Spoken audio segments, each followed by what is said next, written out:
दर्शक बंधु आज मु सोलमेट कथा कहबी जमती कि आपण आपनको लाइफ पार्टनर कथा कहती सोलमेट जमती सोलमेट जमती कि आपण आपनको ताको भाइब्स को माने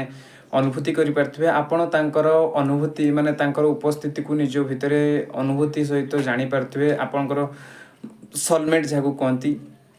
तो राशि अनुसार आज आम जाना आपण को सोलमेट कौ राशि रही पारती पाइसेस जदि आपण मीन राशि अच्छा ताले आपणकर सोलमेट जेमिनी मिथुन राशि रही पारती जदि आपण कैप्रिकॉन माने आपणकर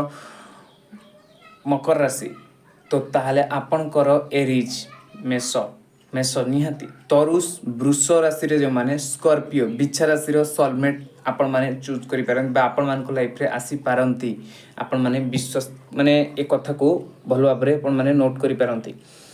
लियो जदि आपणकर सिंह राशि जदि आपणकर ताहले आपनको पई सेजिटेरियस धनु राशि रे सोलमेट आपनको पई ठीक हबो।